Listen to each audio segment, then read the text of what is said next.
What's up, guys? My name is Ethan. I'm going to tell you a little bit about my conversion story to the church today. When I was 17, I was living in Utah, and I had a bunch of friends out there who were members of the church.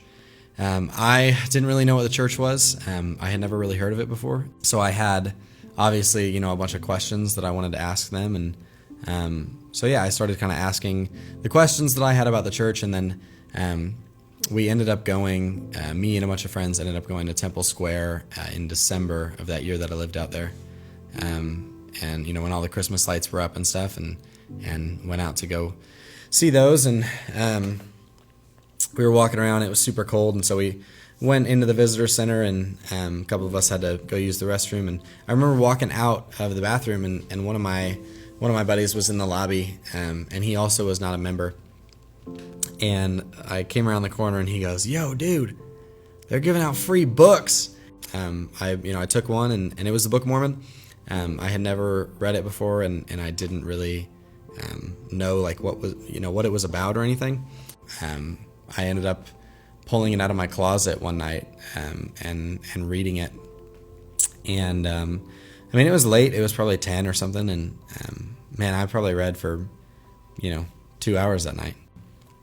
When I turned 18, I moved to Missouri to go to college, and I took the Book of Mormon with me, and I kept reading it, and just kind of from time to time, and after getting settled into college for a couple months, I was like, man, I wonder if there's one of those Latter-day Saint churches around here. And so I just put into Google Maps Church of Jesus Christ of Latter-day Saints, and I found one that wasn't too far from the school, and so I called the phone number that they had listed for it, and some lady picked up the phone, and I said, "Hey, what time is church on Sunday?" And she said church is at 10 a.m. And I said, "Awesome, thanks. I'm going to see if I can find a ride," and hung up the phone. We rolled into church, and I just kind of sat back and took it all in. I'd never been before.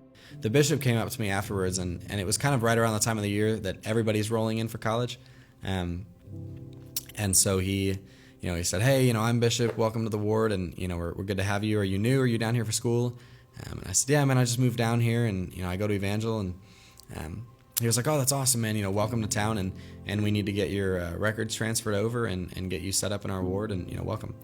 And I was pretty confused, and he could tell, and so he kind of looks at me and he goes, "Oh, are you not a member?" And I was like, "Nope, no idea what you're talking about." And he goes, "Oh my gosh, you have to meet the missionaries," and runs off and grabs the missionaries and brings them back in the room. And so I met those guys, and we started doing lessons. I did lessons with the sisters. I did lessons with the elders, and I ended up getting baptized a month later, and it was awesome, man. And I think I thought that when I got baptized, all of my problems and all of the things that I had kind of struggled with would go away. I remember being at work one day, and the guy who owned the apartment, he calls me. He goes, "Hey, man, not really working out, having a roommate.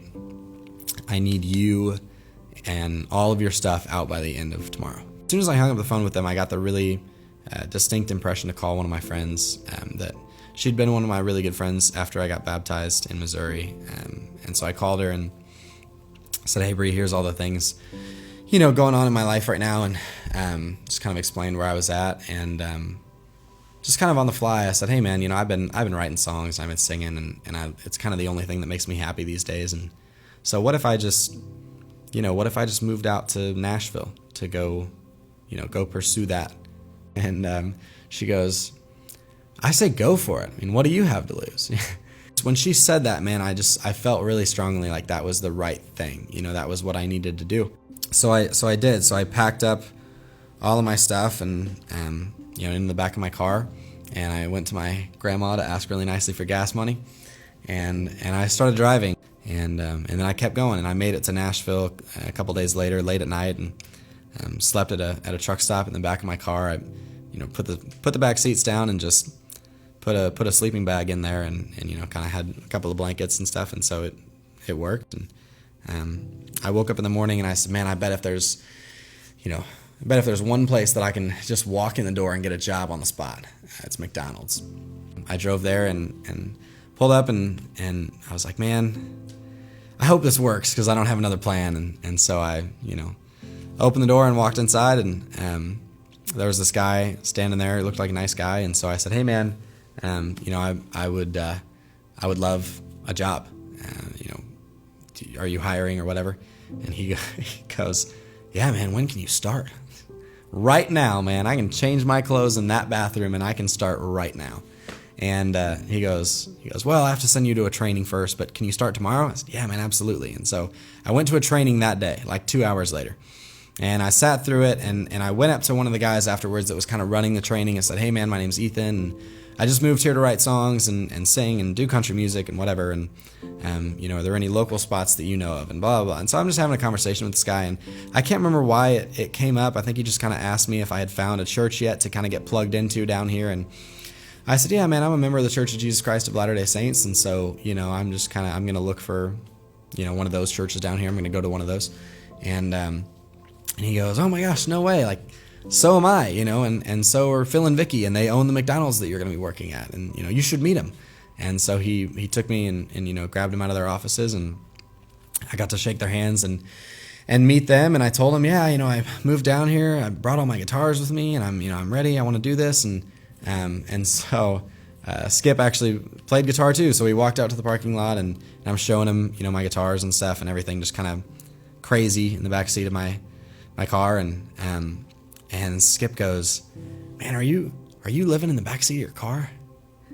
And Phil kind of, meandered back inside, and he came out a few minutes later, and he goes, hey, man, we don't ever do this, it's kind of on the down low. This is not something that we do with people, but we really feel like it would be the right thing, if you would like to come stay with us for a couple weeks or whatever until you can get on your feet, we would love to have you. I just couldn't believe it. I couldn't believe that I was actually in Nashville, and I had a job, and I had friends, and I had a place to live. I mean, within 24 hours of rolling into a town that I had never been to before, and I didn't have any money, every single thing fell into place better than I could have ever made it fall into place if I had tried to do it myself. Man, if you've got something that you feel like, is a leap of faith that you need to take, and you're worried about where you're going to live or what you're going to do, to make money or whatever. Man, if you know where you need to be, just go be where you need to be, because I promise you that if that is where you're supposed to be, God's going to figure it out, and he's going to take care of you, and he's going to help you. And if that's not where you're supposed to be, you're going to find out even quicker, and then you can go be somewhere else. Take that leap of faith and go. God just wants your honest effort. So if you can just get there, then he'll get you the rest of the way.